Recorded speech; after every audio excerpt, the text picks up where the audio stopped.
WDET is supported by the College of Business Administration at University of Detroit Mercy. UDM's Master of Business Administration is designed to accommodate the career needs of professionals across a variety of work organizations. More information at business.udmercy.edu.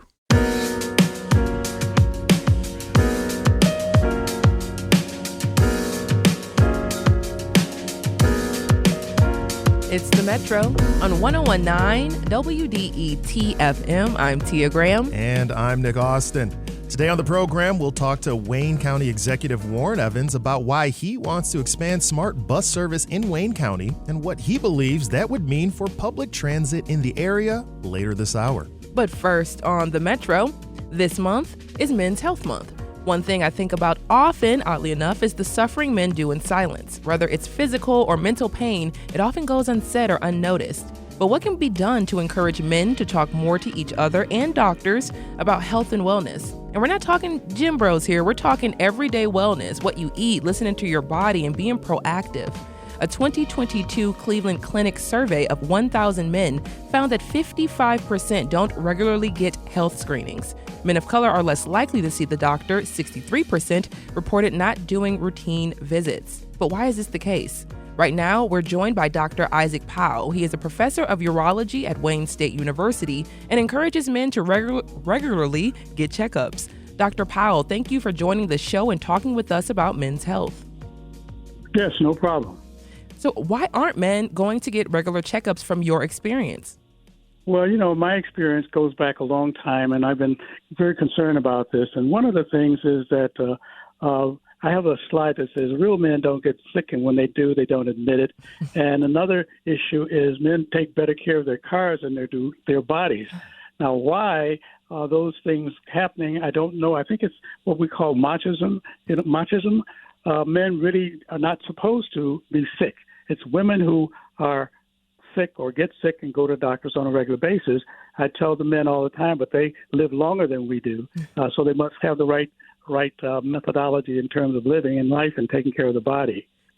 So machoism, I hear that. I think about that term that you just threw out to us. If you could go into that just a little bit deeper, what are some of the things that are fall underneath that term machoism? Well, body strength, body health. Those are the two main things. Men are supposed to be strong and not weak. And if you're sick, that means you're weak. And so they can't admit that. And, what has been the trend in terms of men's health and wellness, especially from your experience working in the field, interacting with men on a day-to-day basis? What are some of the trends that you're seeing? Well, I think that it's getting better. And I think it's getting better because men are beginning to talk to their wives. Women are beginning to understand that men need their help in taking care of their bodies. That's what I've understood. I mean, that's what I've seen, and that's what I encourage, in fact. I tell the men to bring their tell the men to bring their wives in when they come so we can talk to the wives and tell the wives what the men need to be doing. That's what I do. All righty then. So Father's Day is this Sunday. What about dads? How difficult is it for fathers versus single men to keep up with their health and wellness?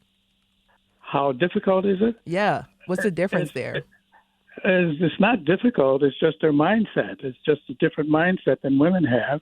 And where that began, I don't know. It began before I was born, that men began to think like they do. And I'm baffled why men do this, but they do. They just think that they're not supposed to be sick. And you, as a man, from your personal experience, not just as being a doctor in general, but in what ways do you personally check up on yourself and regularly? Oh, I do this because I see men. I'm a urologist, and prostate cancer has been my research and experience. And when I started screening men and educating men about prostate cancer, I decided that I need to do the same thing for myself, and so I did. And so, in fact, I was diagnosed with prostate cancer, an early prostate cancer.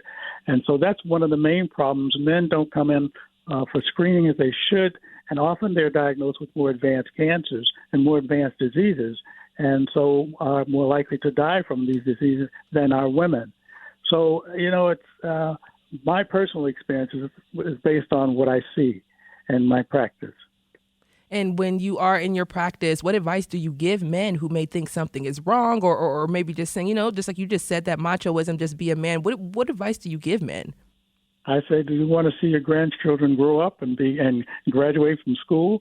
I tell them, do you want to appreciate your lifestyle that you're living now? Then if you do, then you need to take better care of your body. And especially when... Yep, go ahead. I tell them about nutrition. I tell them about exercise. And exercise is key. One of the biggest problems we have in our society now is obesity, and it affects many diseases in the body. So exercise and nutrition is what I really focus on. Especially Dr. Isaac Powell, we're chatting with right now, professor of urology at Wayne State University. I think about younger men, and especially younger men, we're seeing a lot of younger men, 35, 40 years old, 45, who are going through issues that you would regularly see in elderly men. So I want to know, what are some of the trends that you're seeing with younger men and why we're seeing so many ailments? I think that much of it has to do with stress. Stress increases what is called the cortisols in the body, and these cortisols will activate genes that cause many diseases, particularly chronic diseases and cancers. And so these are specific genes of the immune system, which has been my research. I think that stress plays a major role, and we all know that we live a more stressful life than people used to live 30, 40 years ago, as well as obesity. Obesity is an increasing problem, too, among younger people. So the obesity and stress are the two things that I think are responsible for seeing worse disease or chronic disease or cancers in younger people, younger men particularly. Yeah. So Black and Native American men have some of the lowest life expectancy. From your perspective, why is this? Native American men, I don't see enough of them, and there's not a lot of research done among Native American men. I suspect that, again, nutrition is a factor, but I don't know what kind of nutritional habits Native Americans have. But you're absolutely right. In terms of cancers and other chronic diseases are more prevalent. And I don't know the answer to that question. Yeah. I love that. Well, thank you for letting me know that one. But before I let you go here, I just wanted to ask about just Men's Health Month overall, and just some of the things, once again, that you are pushing throughout this month, but then throughout the entire year when you are supporting and helping men take care of their general wellness. Well, three things I tell men. I tell them prostate cancer screening is important. That's the PSA test that they need and a rectal exam. Both need to be done. And for colon cancer, age 50, and now they're moving down to 45, I believe, colonoscopy should be done once you reach that age. And also, if you're a smoker, CT scans or low-dose CT scans should be done. Those are the three major cancers among men. There are other diseases that occur, but my specialty is in cancer, so that's what I focus on. And those are the main three things. I try to keep it as simple as possible because you get too complex, they get confused and don't understand. Dr. Isaac Powell is a professor of urology at Wayne State University. I want to say thank you so much for joining us on the show and talking a little bit more about men's health. Yes.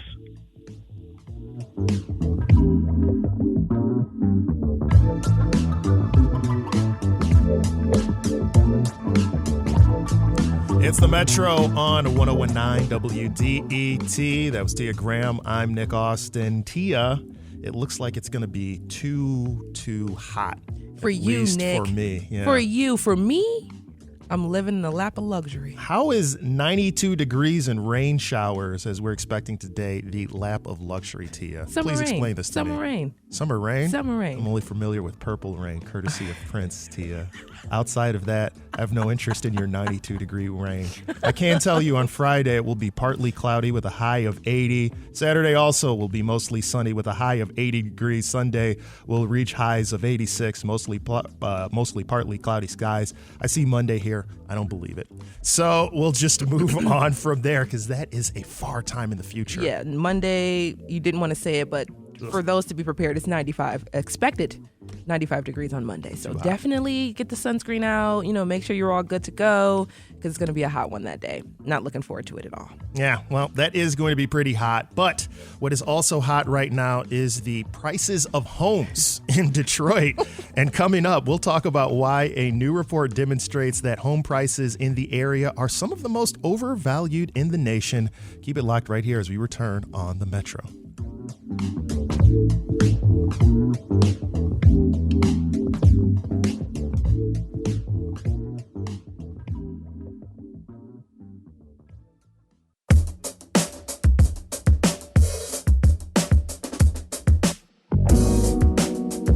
This is The Metro on 101.9 WDET FM.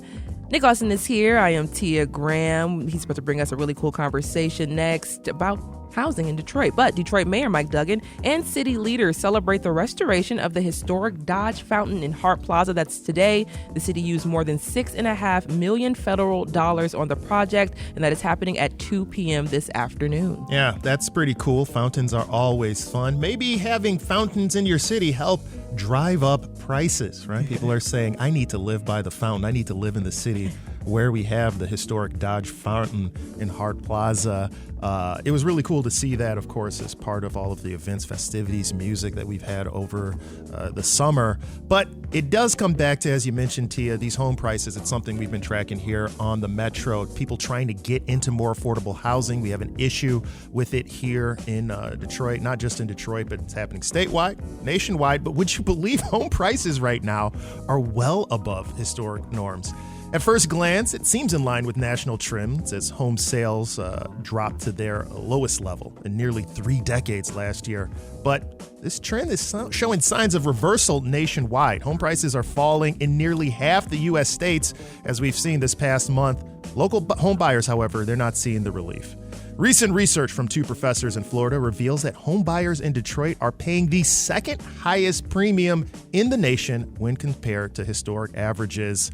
What does that mean for home buyers and sellers? Is this a good thing or bad thing for a local home? That's one of the reasons why we're talking about it right now, Tia. To learn more about these issues, answer these questions, talk about what it would take. What are the best strategies to increase affordable housing and benefit our local economies here? We're joined by Ken Johnson, an Associate Dean of Graduate Programs at Florida Atlantic University, and one of the authors behind that study that I'm referencing. Dean Johnson, welcome to the Metro. Good morning, guys. Glad to be here. Well, I'm glad to have you here, too, because your report indicates that Metro Detroit is the second most overpriced housing market in the nation right now. How is this overpricing measured, and what does it mean for our local market? I'll let you define what you mean by overpriced also. Sure. So what we do, we look at a history of prices. We pull from Zillow basic housing data for housing prices going back to 2000. We model then where statistically home prices should be based on a history of prices in 100 metros around the country. We do this monthly. And then we compare them to where homes are actually, the average home selling price is. So it's like going into the supermarket and paying $1.25 for bread when historically you've been paying $1. Therefore, you would be paying a 25% premium relative to the typical or trend price.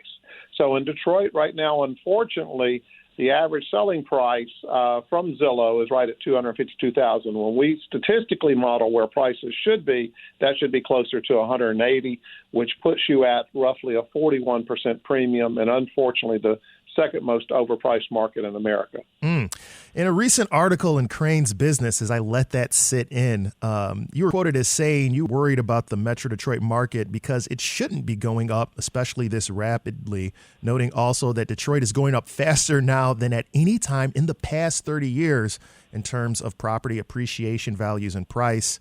You mentioned that's unnerving to you. What's unnerving about this moment, and what is that potential risk? Well, so it's particularly unnerving because interest rates are near 30-year highs at roughly 7%. Home prices should be flattening, not going up, and not going up at record levels. So by comparison, we can track back through time, going back to roughly 2000. The last peak of the last housing cycle peak occurred around 2007-ish when Detroit was about 25% overpriced. You fell and bottomed, like most of the rest of the country, at about 40% below the trend price, if you will, the predicted price, roughly in 2012. So, but now today we're back at 40, almost 41% above. So you're at the highest you've ever been above the trend, or at least in the last 25 or 30 years, and you're going up at a rapid pace, more rapid than normal. You're not the only city doing this, but that's worrisome. And the last thing that's worrisome to me about Detroit is your expected growth in population in the next 10 years is less than 1%. Yeah, and I'm glad you brought that up because I know Atlanta, for example, is higher than us, the one spot that's higher. But Atlanta, right, in terms of the economic growth, they're expecting more of that there. Outlook hasn't been so great here. We're working on it, but it hasn't been so great. I hear you mentioned 2007, by the way, also makes me nervous. We know it happened back then, the Great Recession. Housing prices crashed. That wasn't great for the local economy. What pressures are causing this situation? Is it like a simple lack of supply, or what are the factors that you believe is causing this overpricing? Sure. So a couple of things are in there. Back in '07, there was pretty much, not only in Detroit, but around the nation, we had an oversupply of housing. So when prices started down and we had the foreclosure crisis, there was no economic backstop to stop prices from falling and bottoming, which they did roughly in 2012 at about 40% below where they should have otherwise been expected to be. Today is quite a bit different in Detroit and most parts of the country. Now we have a housing shortage. So we don't anticipate a severe crash. I'm not going to be surprised if houses move down 5-10%.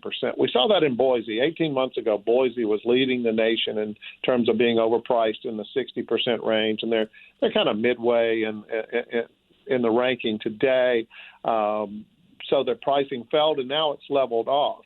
So I think you might see either level prices or a little fall in prices, but we're not going to wake up and be 40% below the trend in Detroit. The likelihood of that is near zero. I'm glad you bring up undersupply of housing here, because this is what we're hearing nationwide. There's a lack of housing, affordable housing for people. But many would tell you here in Detroit that unlike these other cities that are facing this, we have plenty of land available. We just don't have enough homes on them or enough locations to put people on. Do you buy that explanation? And if so, what do you think would be the solution for this issue? I guess I would go back to that's something that is puzzling me so much about Detroit, because you do have significant room for development, unlike here in South Florida, where we're bounded by the Atlantic to the east and the Everglades to the west in a very narrow strip. But what could well be happening is it's just difficult to build units today for a number of reasons. Sometimes there's resistance within the city and county because there's this national movement of NIMBYism now, where nobody wants anything in their backyard other than nicer homes than theirs, which causes a problem locally. Additionally, there's just not enough hammers to go around. So many smaller developers and builders went out of business after '07 when they got caught holding so much product and just had to shutter their doors, and most of them have not come back. We don't have enough hammers, quite honestly.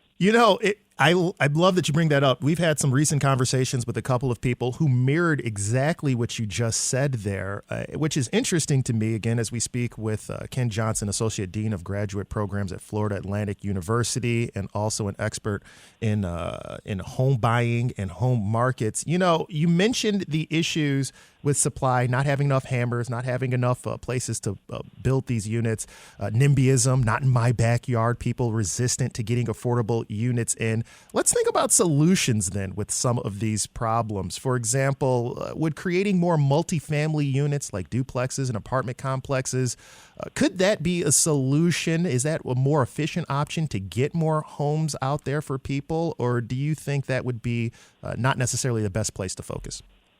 So it's one of the potential solutions. And yes, so ultimately, Nick, what we need is enough roofs, either for the roofs to live under and rent or roofs to live under and own.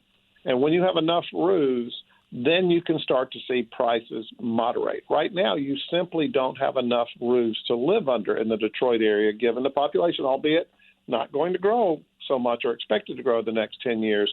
You're still having significant household formation, like pretty much all the country is, those people that are getting their first rental units, their first home ownership chance. You need to build more units, and the easiest way to do it is through multifamily. Yeah, and that goes back to the NIMBYism you talk about, especially sometimes resistance for having these multifamily units. But another thing I think about in this space is the idea of the market, right? Because if you have so much land in a place like Detroit, Ken, it would seem as though that the market would just rush in to fill this issue, right? People need places to live, even if the population's stagnating. We're still growing a little bit. It just might not be at the rate of other places. Why isn't the market rushing to fill this in? Is it just that lack of hammers? Couldn't we import hammers from other places? What's preventing the market from rushing in to fill this gap? So supply of real estate in the short run is always inelastic. That's wonky for saying you just can't build them fast enough. Typically, what Detroit is going through and many parts of the country are going through right now is this shock and the ability to supply units because of a demand from household creation or migration or whatever. It takes a while, so you just can't build fast enough. What happens in the interim, typically, since we're not in an oversupply situation, but a shortage and in face of demand, you will see the density level, meaning, in this particular case, the average number of people living per unit, either for rent or through ownership, the average number of people living per unit will rise. Historically, we've done this several times. And rather than having prices fall significantly, what we will see is higher density and unaffordable housing for a period of time. It might be a couple of years, it might be a few years, but as incomes rise, you will see the density level go back down and housing become affordable. You're trading this time unaffordable housing. We're getting unaffordable housing at the peak of this cycle as opposed to a crash in prices. So last time around, we lost a lot of equity. This time around, we're having an affordability crisis.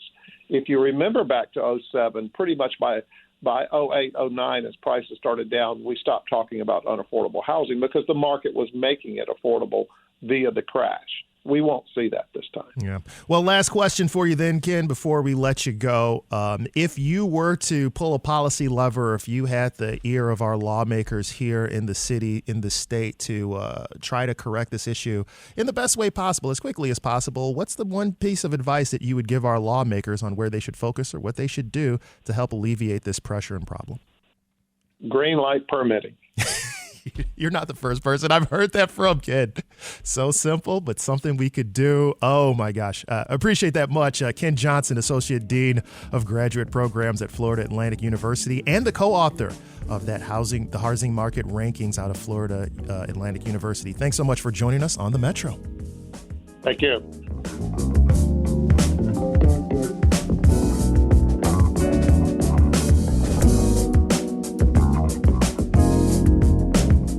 This is the Metro on 1019 WDET FM. Just heard from Nick Austin. I'm Tia Graham. Coming up, we'll talk about the city of Detroit's latest mobility initiative to shuttle older residents around in an autonomous vehicle. You stay right there for the Metro.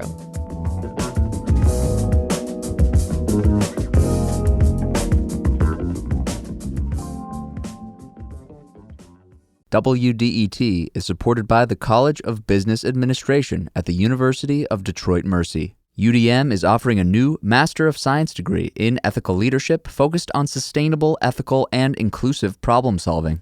Admission is open to qualified applicants with a bachelor's degree in any field. Course selection is flexible, with no prerequisites, 4 required courses, and 6 electives. Learn more at business.udmercy.edu. I'm Rachel Martin. You probably know how interview podcasts with famous people usually go. There's a host, a guest, and a light Q&A. But on Wildcard, we have ripped up the typical script. It's a new podcast from NPR where I invite actors, artists, and comedians to play a game using a special deck of cards to talk about some of life's biggest questions. Listen to Wildcard wherever you get your podcasts, only from NPR.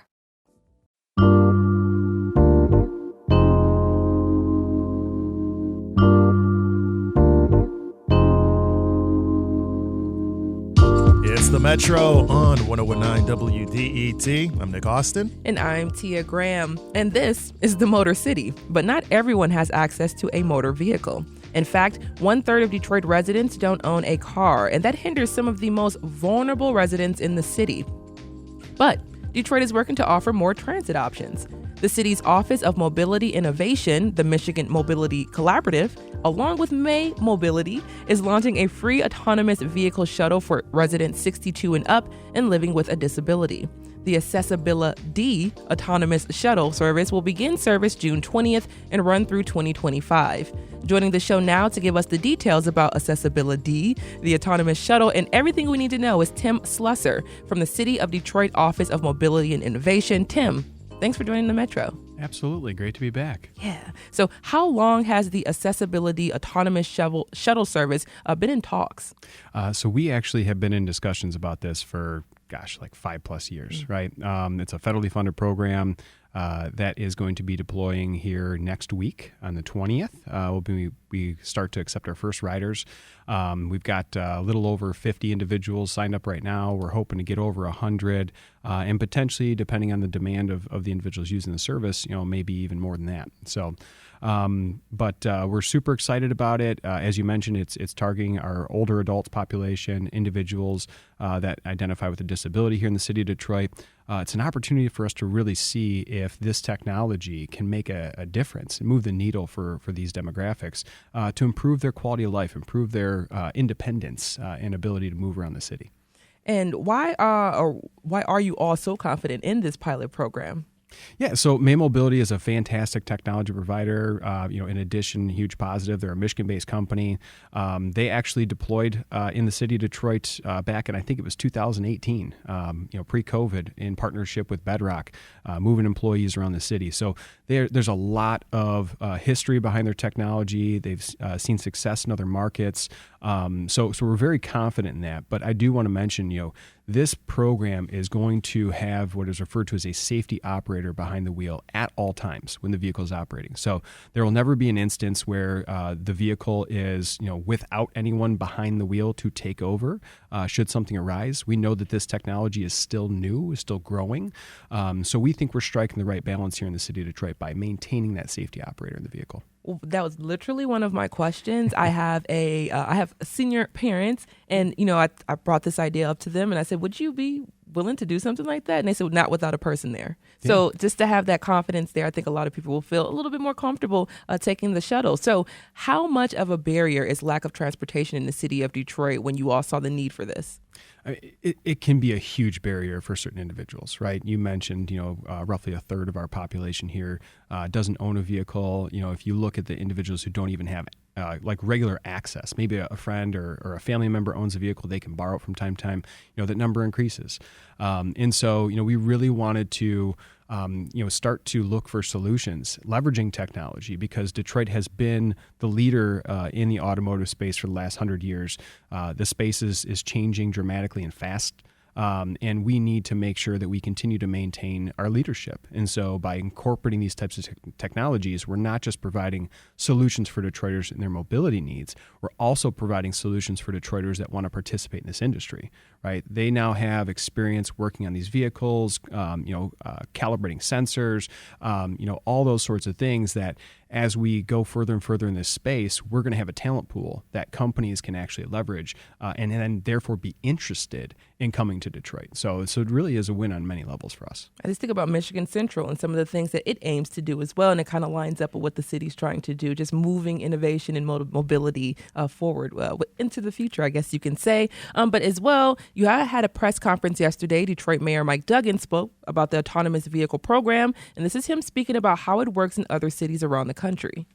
This is a major step forward. Today, Detroit is taking a significant step to the future in robotaxis. And it seems like a foreign concept here, but robotaxis are operating today in Los Angeles, in Phoenix, in San Francisco, and in Las Vegas, soon to be in Austin, Texas. Literally, I have friends in San Francisco who will call up their service, whether it's Uber or Lyft or Waymo, and a car without a driver shows up and takes them to their site. We're chatting with Tim Slusser, City of Detroit Office of Mobility and Innovation. As well, you just heard from Mayor Mike Duggan talking about the shuttle and the technology and how we're going to be moving forward and seeing these things more and more, especially in the city of Detroit. I think about the film Fifth Element. This is off the wall, but I just think about the future in general of technology. So furthermore, we're serving these vulnerable population like those living with disabilities. What unique challenges have you all faced, or what unique challenges did you all face when you were trying to equip these vehicles to be accessible? Yes, I mean, you literally have to consider all the variables. The city of Detroit has a very large percentage of our population, actually, that identifies as having a disability. It could be a visual disability. It could be something related to their hearing. It could be something related to their mobility. So we really worked hard to engage the community in a meaningful way to collect the feedback on what we need to be aware of. I'll openly admit this is a pilot project. It's not going to be all things to all people today. But rather than sit back and wait until we can solve every problem, which is take many more years, we want to get something out there and be able to start help those that we can, be able to better understand the gaps that still exist once this is out there, so we can help others that are still waiting on the technology to get ready for them. But largely we are focused on accessibility of the booking application, right? So anybody that has the wide array of different challenges will be able to book these rides. And then individuals, if you're in a wheelchair, these are wheelchair accessible vehicles. If you have a service animal, service animals are allowed on the vehicle. Maybe you have a caretaker, caretakers are allowed on the vehicle, right? So we've really tried to understand the various needs of this population and make sure that this service can serve them the best way possible.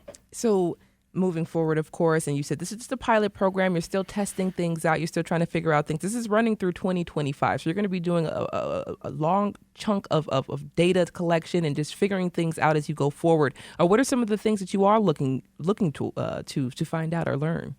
Yeah, so everything that I've already been talking about and more, right? We really want to make sure that we are meeting Detroiters where their needs are.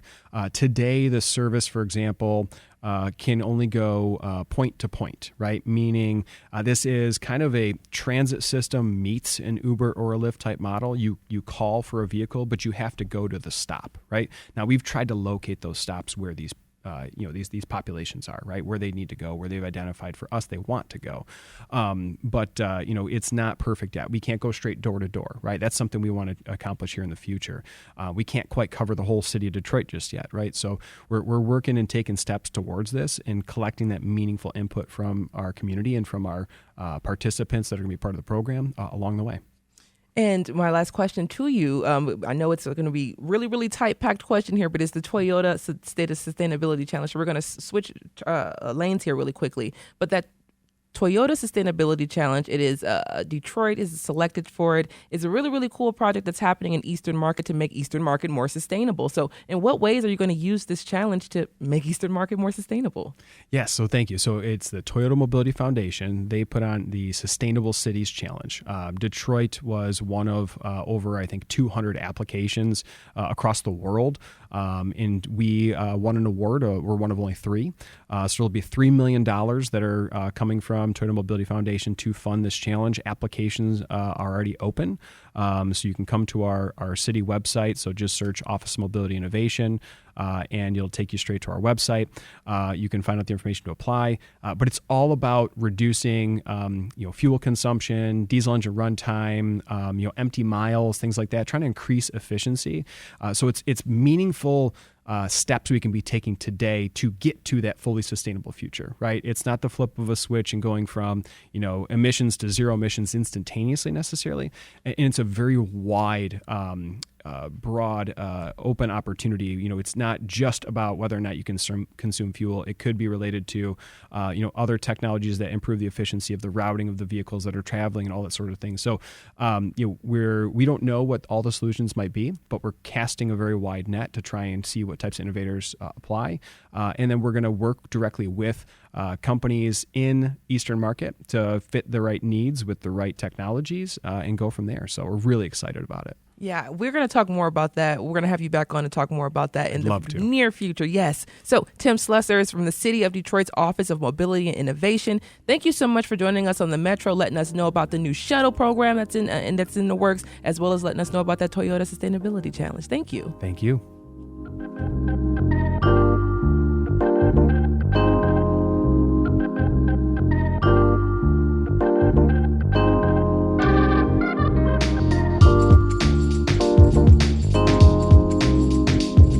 It's the Metro on 1019 WDET. That was Tia Graham, and I am Nick Austin. And Wayne State University is developing technology that could help military veterans and first responders suffering from post-traumatic stress disorder. Dr. Arash Javanbakht runs the university's Stress, Trauma, and Anxiety Research Clinic.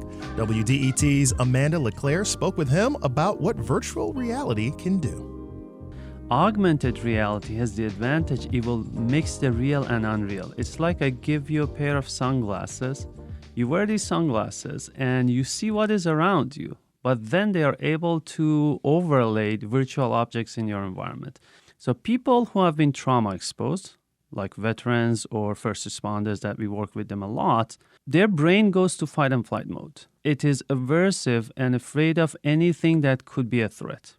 And especially because for these people, a lot of traumas are human-induced, are involve humans, then the brain is afraid of being around the public, around human situations. Whether they're civilians, let's say survivors of assault, robbery, rape, domestic violence, or first responders who see all sorts of the worst things humans do to each other, or veterans. They find it so difficult, let's say, to be at a restaurant. And some are so disabled that they are even doing grocery shopping online.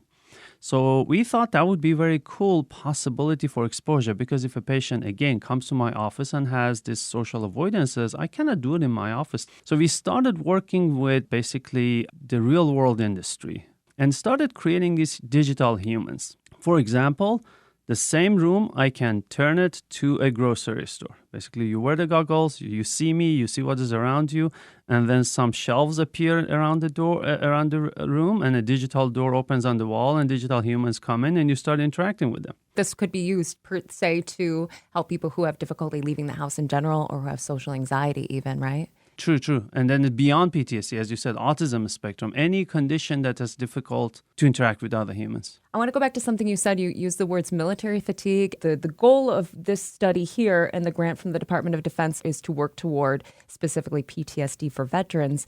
Could this also be used to help military service members get back out there in the field because they've had a traumatic incident and, don't want to continue their tour of duty or something like that? That is a possibility, which is actually what we are doing with first responders, right? With cops, one of the things is that they don't want to go back to work because of the trauma. But when the trauma is relieved, there's a possibility for a military personnel to go back to work. May I ask you a couple hard questions? Of course. Okay, so could this technology be used in a negative capacity, say, by the Department of Defense? Every technology has a good and a bad side, right? Mm-hmm. Could this technology be used to induce trauma into someone? This is a Wayne State property. This is solely created for the purpose of treatment. And we have very hard safeguards. But the long-term goal for any of these technologies funded by the NIH or the Department of Defense or state or other resources is for them to go out and be used, right?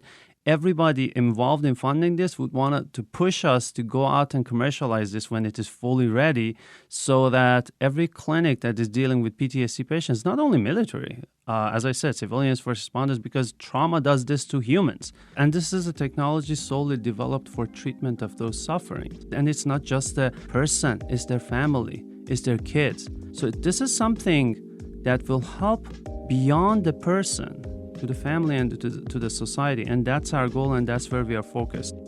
Dr. Arash Javanbakht runs Wayne State University's Stress, Trauma, and Anxiety Research Clinic. He spoke with WDET's Amanda LeClaire.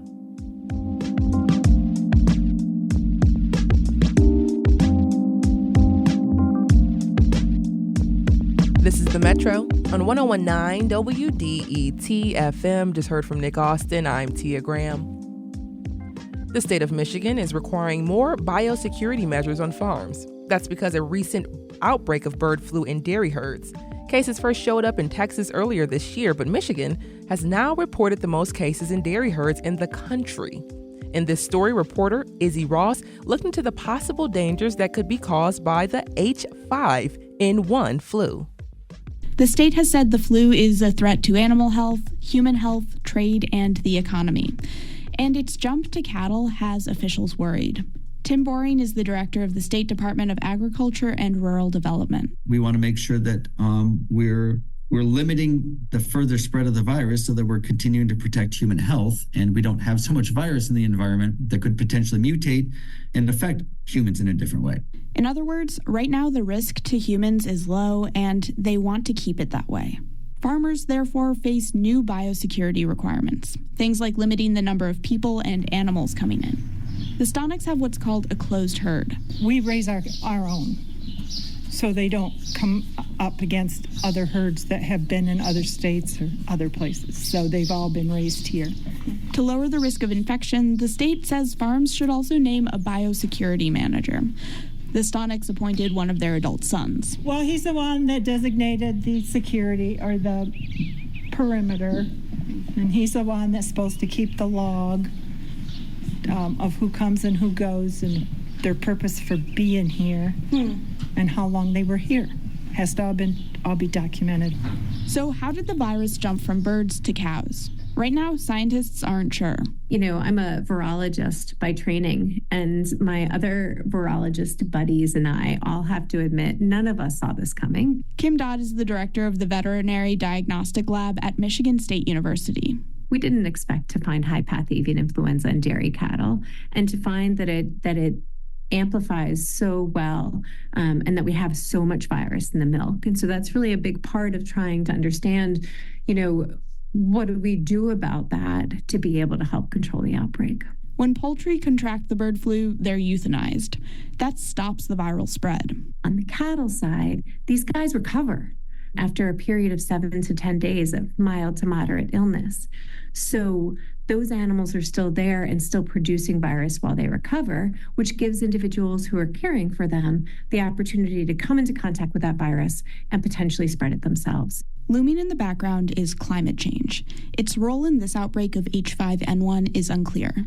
But generally, research has shown that climate change could make the transmission of viruses between species more likely. Absolutely. As we see climate change, we see changes in migratory patterns and the timing of migratory patterns. And, to what degree climate change may have played a role in how long this outbreak has gone on, I think remains to be seen. As the climate warms, animals are pushed into new places at different times of year.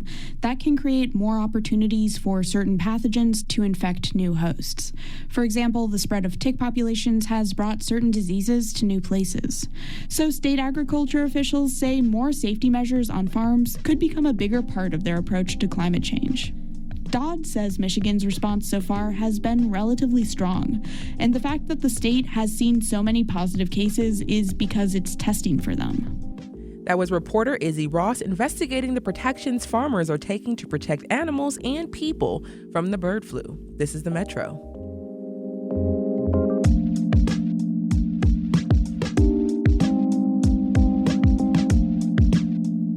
This is the Metro on 1019 WDET. That's Dia Graham. I'm Nick Austin, and coming up, we'll talk to Wayne County Executive Warren Evans about why he's pushing the state legislature to end the option for Wayne communities to opt out of smart bus services.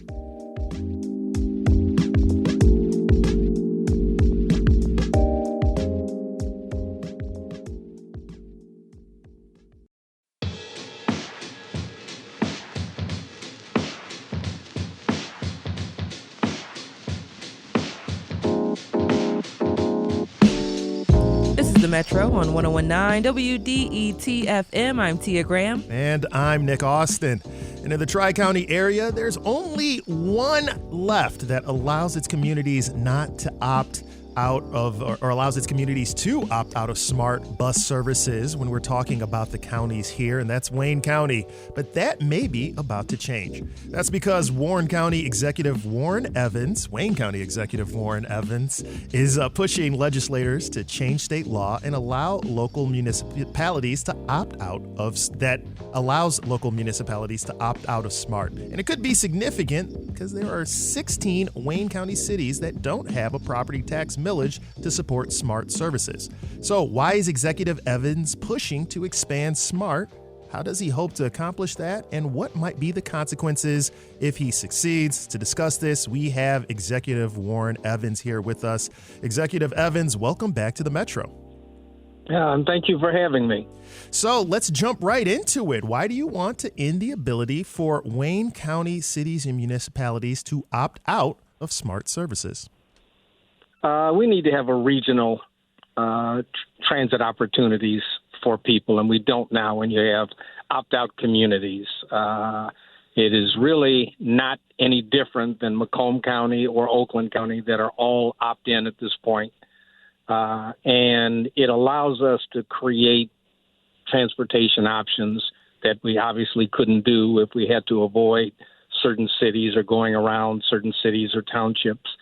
So, I mean, I think it's really hard to argue that you can make progress with regional transit while you have communities opting out. I mean, either we're a region, which means a team, or we aren't. So when it comes to pushing for the end of opt-out, what's the legislation you're looking at, and what would it take to get this passed so that we could have this more connective regional transit?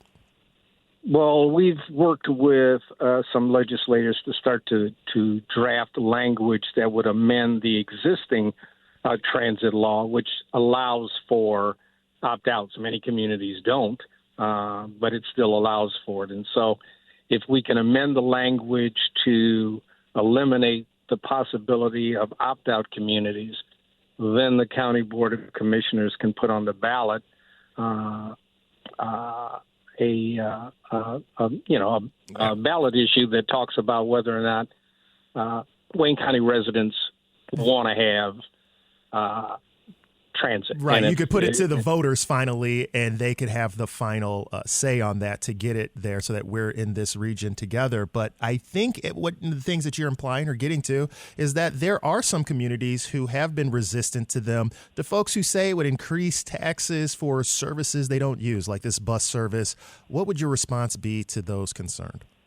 Well, I think any response to taxation, I mean, I haven't proposed a raise in taxes in Wayne County, and I'm in my third term. I get it. I think all of this has to do with collaboration, and I think you will not find a community that couldn't use some service. What the service is and how that's constituted is something we want to sit back and collaborate with each of the 43 communities to determine how best to do that. How can we provide a service that will help your city or township, and in exchange, we are able to put together a system of transportation that allows people to get to the doctor and allows people to get to workforce development programs and allows people to get to all of the things that we think are critically important. I mean, we being society spends a lot of money and does a lot of talk about workforce development and the importance of it, and what we don't take into consideration is the mobility of people to be able to get to that training. We're speaking with County Executive Warren Evans. And County Executive, I know I only got a limited amount of time with you. I do want to play some audio that we have from one of your colleagues there over in Macomb County talking about Macomb Smart.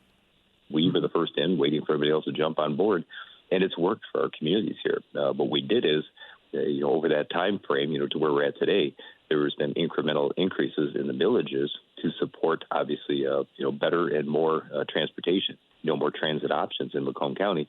And Macomb County has always supported every time there's been an increase or a renewal for a millage. Macomb County voters have always stepped up and voted for that to the point we're at a 1 mil right now.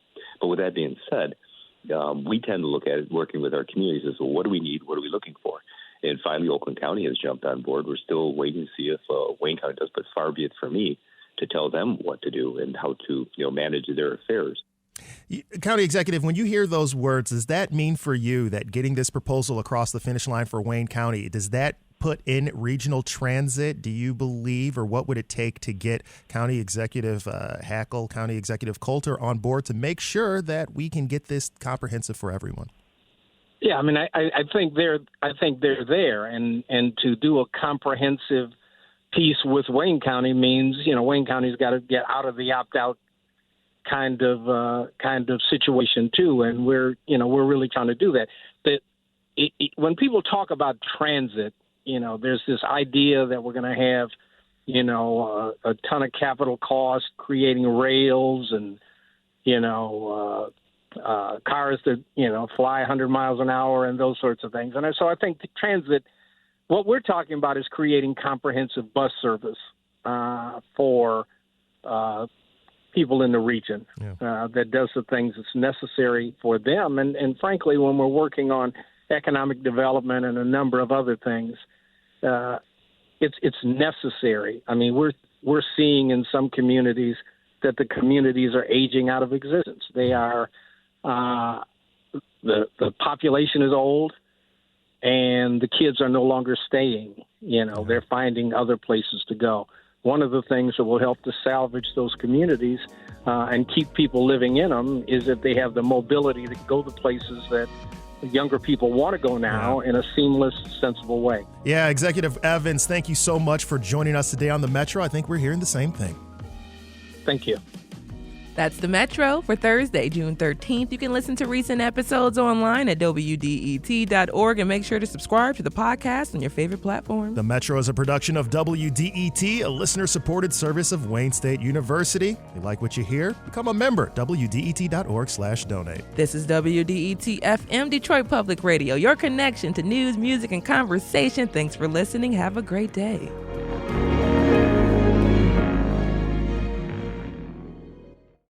WDET is supported by the College of Business Administration at University of Detroit Mercy. UDM is offering a new master's degree in ethical leadership focused on sustainable, ethical, and inclusive problem solving. More information at business.udmercy.edu.